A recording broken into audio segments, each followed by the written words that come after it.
Hello everyone. आज मैं शुरू कर रहा हूं इंग्लिश सीखने का एक नया तरीका। कैसे दोस्तों? देखिए, जब हम इंग्लिश बोलते हैं तो इंग्लिश बोलना सिर्फ ट्रांसलेशन करना नहीं है बाबा। सिर्फ ट्रांसलेशन से काम नहीं चलता है, हमें सेंस को समझना पड़ता है। सेंस को हम कैसे समझेंगे? आओ हम कुछ एग्जांपल्स देखते हैं। जैसे हमने पहला एग्जांपल लिखा हुआ है, what does he do. What does he do? इसका सिंपल सा मतलब होता है वह क्या करता है। वह क्या करता है, सिंपल सा इसका मतलब हो गया। दूसरा वाला जो सेंटेंस है what he does, उसका भी लगभग यही मतलब है कि वह क्या करता है। ठीक है, परंतु क्या है, ये तो पहला वाला जो सेंटेंस है, ये वाला what does he do, मतलब वह क्या करता है, बहुत ही नॉर्मल तरीके से पूछा है। कोई गुस्सा नहीं है, कोई बहुत ज्यादा उत्सुकता नहीं है, समझना है।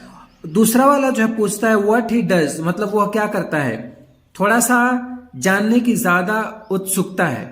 पर जो थर्ड वाला है ही डज व्हाट, वह करता क्या है, इसमें थोड़ी सी गुस्सा भी है, बहुत ज्यादा, थोड़ी सी नहीं मतलब बहुत ज्यादा गुस्सा है कि ही डज व्हाट, वह करता क्या है, वह करता क्या है।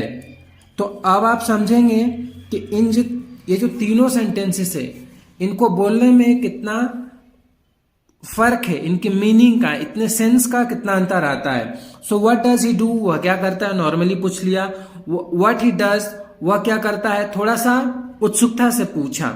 ही डज व्हाट, वह करता क्या है, इसमें गुस्सा आ गई।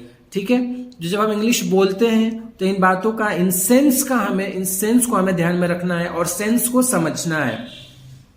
दूसरा है, ऐसे ही मैंने कुछ और सेंटेंसेस लिखे हैं। जैसे इंग्लिश में लिखा है I can speak in English.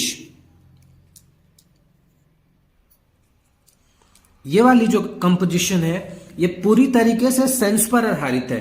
क्या लिखा है, I can speak in English, इसका मतलब हो गया मैं अंग्रेजी में बोल सकता हूं, मैं बोल सकता हूं, इसका मतलब हो गया I can speak in English, मतलब मैं अंग्रेजी में बोल सकता हूं। पर जो दूसरा वाला है मे आई स्पीक इन इंग्लिश, इसका मतलब हो गया कि क्या मैं अंग्रेजी में बोल सकता हूं। ये पूछ रहे हैं, परमिशन मांग रहे हैं, क्या मैं अंग्रेजी में बोल सकता हूं, बोल सकता हूं। मे आई स्पीक इन इंग्लिश, क्या मैं अंग्रेजी में बोल सकता हूं, इस तरह से। पर जो तीसरा वाला सेंटेंस है, मैंने हिंदी पहले लिख दी है, क्या मुझे अंग्रेजी में बोलना होगा, इसके इंग्लिश क्या होगी, will I have to speak in English. इसको इंग्लिश में लिखेंगे will I have to speak in English, क्या मुझे इंग्लिश में बोलना होगा। तो ये जो तीनों सेंटेंस है, इनके सेंस को समझना है। जब हम इंग्लिश बोलते हैं तो इनका सेंस बहुत जरूरी होता है। तो ये जो मैं सेंस आपको समझा रहा हूं वो उन लोगों के लिए है जिन्होंने पहले से थोड़ी बहुत इंग्लिश सीख रखी है, थोड़ी बहुत बोल लेते हैं, पढ़ लेते हैं, ग्रामर थोड़ी बहुत पढ़ी हुई है। उतना लेवल अगर आपको आता है तो वहां से ये शुरू कर सकते हैं। अगर नहीं आते हैं तो कुछ वीडियोस मैंने बनाई हैं जो बिल्कुल बिगनिंग से हैं, तो वो वीडियोस को आप देख करके और शुरू कर सकते हैं। ऐसे ही मैं अगर बात करूं, कुछ भविष्य की योजना आपने बना रखी है, जैसे मैं अगली वर्ष परीक्षा दूंगा, इसकी ट्रांसलेशन क्या होगी, मैं अगली वर्ष ऑस्ट्रेलिया जाऊंगा, इसकी क्या होगी। आप देखोगे यहाँ पे गा लगा हुआ है, तो आप फ्यूचर टेंस में विल शैल लगा के इसको ट्रांसलेट कर दोगे, पर ऐसा नहीं होता है। इंग्लिश में ट्रांसलेशन का एक अलग ही तरीका होता है। सो मैं अगली वर्ष परीक्षा दूंगा, इसको इंग्लिश में लिखेंगे I M taking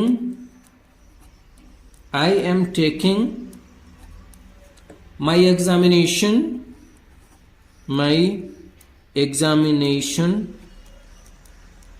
next year। इसका मतलब हो गया मैं अगली वर्ष परीक्षा दूंगा, मतलब कि यहां पे हमने विल शैल का यूज नहीं किया है। इंग्लिश में फ्यूचर में यदि कोई प्लान आपका है, ये आपका फ्यूचर प्लान है, या आपने फिक्स कर रखा है, जब कोई फ्यूचर प्लान फिक्स कर रखा है तो उसको हम इसमें प्रेजेंट कंटिन्यूअस टेंस में बनाते हैं और कभी कभी प्रेजेंट सिंपल प्रेजेंट टेंस में भी बनाते हैं। ऐसे सेंटेंसेस भी मैं दूसरे जब स्ट्रक्चर पढ़ेंगे उसमें हम देखेंगे। दूसरा वाला, मैं अगली वर्ष ऑस्ट्रेलिया जाऊंगा, सो यहां पे लिखेंगे I am going to Australia next year.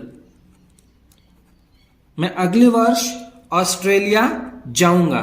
So guys, ये थे हमारे सेंस पर आधारित सेंटेंसेस। ऐसे बहुत सारे हम एडवांस स्पोकन इंग्लिश के सेंटेंसेस, उनके स्ट्रक्चर्स कंटिन्यूअसली मैं पढ़ाऊंगा और हम आप सब पढ़ेंगे और इंग्लिश सीखेंगे और बिल्कुल सेंसिबल इंग्लिश बोलेंगे, बेहतर करेंगे इंग्लिश को। सो इस वीडियो में इतना ही, मिलते हैं नेक्स्ट वीडियो में, तब तक के लिए जय हिंद।